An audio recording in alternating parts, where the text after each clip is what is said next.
This is the Tetra Cube Aquarium. It's 1.5 gallons. It's called the Floating Starter Kit when you buy it.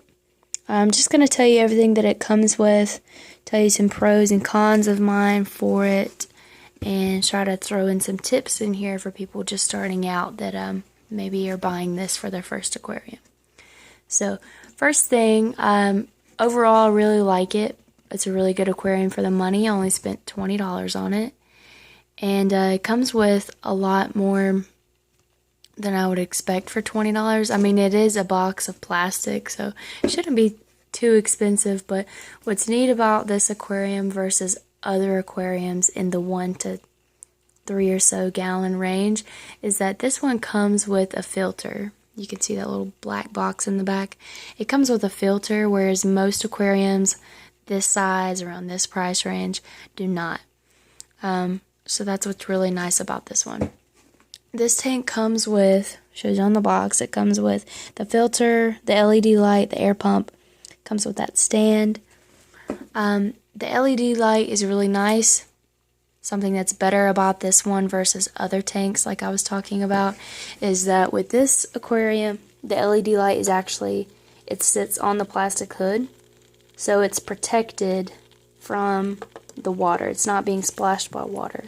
And that's usually what the case is with pretty much every other aquarium I've ever looked at this size. So that's what's nice about this. It's not going to rust out from being hit with water. It's protected by this hood.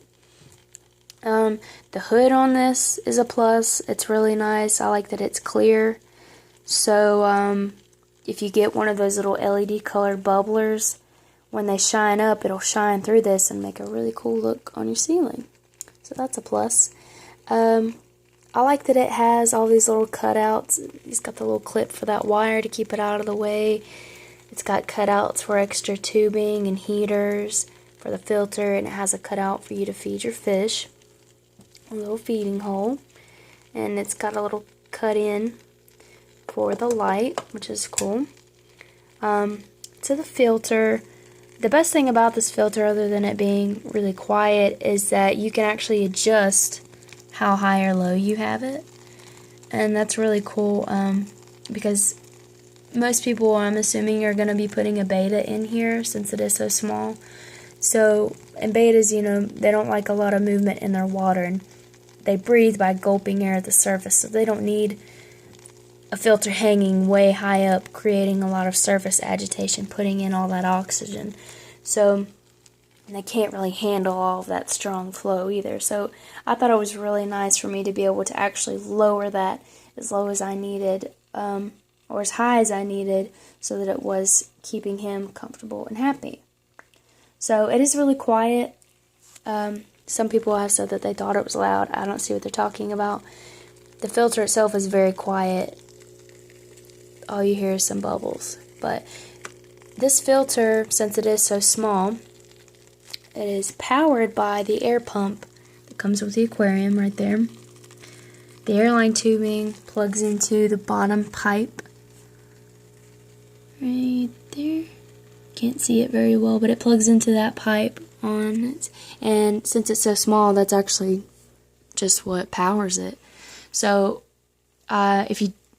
if you were wanting some bubbles, like I was mentioning, getting the LED bubbler, that'll look really cool in this one. Instead of purchasing a whole new air pump, all you need to do is buy one of these. They're $2, and all that does is it separates, you know, the way that the air exits, so that you can have tubing on either side. And you can have one tube going to your filter and one tube going to a little air stone. You can get a little air stone like this for really cheap, $1. Or you can get one of the cool colored ones like I was talking about to shine on the ceiling. Something I don't like about this aquarium is, well, because it's made of plastic, it scratches very easily. I haven't scratched it myself, but I noticed after unboxing it that it had a few. I mean, you can't even see it on the camera screen. They're not that big, but it does scratch easily. So you do have to be careful when you set it up and when you clean it. A plus about the plastic is that a lot of aquariums, like the half moon one that you can buy at Walmart, I think is also made by Tetra. A lot of people say that that's really thin. I actually considered that one, but I saw a lot of people were saying it's so thin when you fill it up with water that the back side of it bowed out and the lid wouldn't fit. But I don't have the problem with this aquarium at all. The lid fits just right, nothing's bowing out. It does scratch easily, but it's not too thin and it seems pretty sturdy. Stand on it is cool. It doesn't come with a heater. That heater back there is mine. You do need to make sure you buy one if you have a betta or another tropical fish.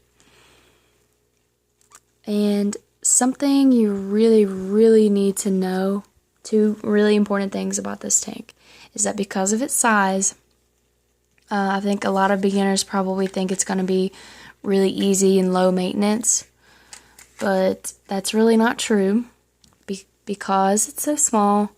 Ammonia and nitrate levels can rise very quickly in a very small environment, whereas in a very large aquarium like my 50-gallon, it's going to take a lot for there to be a huge sudden spike or in pH or anything like that.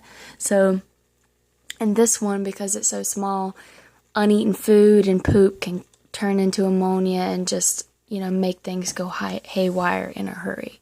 So what you need to know about a tank this small is that you need to make sure you do water changes and cleanings every week. Not once a month, not once every couple of months, but every week in order to keep your fish healthy.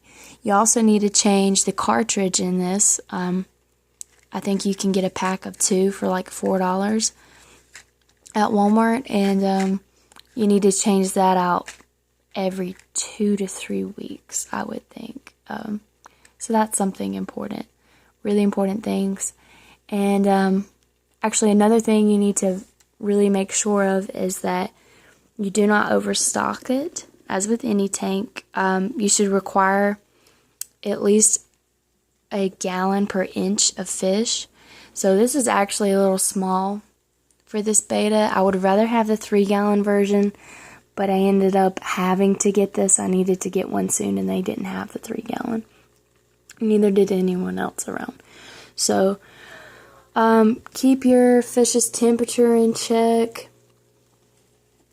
You need to keep it warm for your tropical fish, but just make sure you don't put a goldfish in here or anything that's going to get big.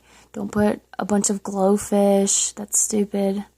Your fish are just going to die from being stressed out in a tiny space, or from fin rot or ick or something from horrible water quality. So don't do that. But overall, I really like this aquarium. If you have any questions, just comment below.